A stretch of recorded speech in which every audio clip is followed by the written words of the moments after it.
શ્રીનાથજીના પરમ ભક્ત આપણે એક દિવસ એમની સાથે શ્રીનાથજી જવાનું છે. તમામ વ્યવસ્થા તમામ ઓર્ગેનાઇઝ અને આપણે બનાવવાના છે. આખી હા એ તમારી જેમ નથી. અમારે ખર્ચા કોઈની માથે આપણે કરાય નહીં. આપણે સેલ્ફ ડિસિઝન લેવાનો હોય. આપણે એને ભાંગી નાખવાના હોય. આપણે નહીં નફો નહીં નુકસાનને કારણે આપણા બાપુ આટલા વર્ષોથી આપણે પ્રવાસ કરાવે છે ને આ પ્રવાસનો હેતુ આપણો બહુ સરસ છે.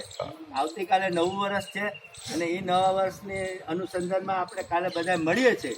તો કાંઈ ગોઠવશું હવે. કોરોનાને કંઈ કે દૂર રહેજે ભાઈ, અમારા ગઈઢાવનું ધ્યાન રાખજે, એક બેને લઈ લીધા છે એને સાચવજે, પણ હવે કોઈના ઉપર નજર બગાડતો મારે જવું છે ભાઈ ના. શ્રીનાથજી જવું છે. શ્રીનાથજી જવાની વાત છે. પરમ ભક્ત નાથ શ્રીનાથજીના ને એ બાજુ આપણે જાશું ત્યારે એની આગેવાની હેઠળ જાશું ને એમને જે સેવાનો લાભ આપણે એ દર્શન કરાવે ને આપણે જાય એમાં હાથી ઘોડાની પરમ ભક્ત છે ત્યાં એની હોય ને. આજે કુદરતી આજે આ દિવસ કેવો છે તમે શેમાંય ન લખો, ન 77માં ન 78માં 2000. એટલે આજનો દિવસ ફ્રી છે. આ દિવસે આજે નાણાવટીભાઈ ને કુદરતી સૂજી એવું ને અમારે જેવાને કુદરતી કઈક અંદરથી પ્રેરણા થઈ કે ભાઈ હાલો જરાક વાત લઈ આવી.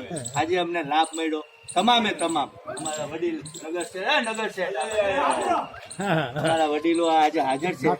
સિનિયર મોસ્ટ ધીરુભાઈ છે, ચંદુલાલ છે ને આપણા અમારા ઓલા કઈ ગયા મણિયાર સાહેબ છે ને અમારા રાઠી સાહેબ છે. આટલા વડીલોને અમે સાચવીને બાપુએ આજે આપણી એક લિંક બનાવી છે.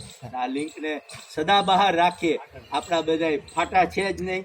કાલે બધું ભેગું થવાનું છે ને કાલે આપણે મળીએ અને બધા આજે નાણાવટીભાઈ ને જે દિલથી આ પેટ ભરી ભરીને ભાઈ જરા પૌવા બટેકા માથે ચા અને દળ ભરાટી કરાવી એ બદલ 40 પ્લેટ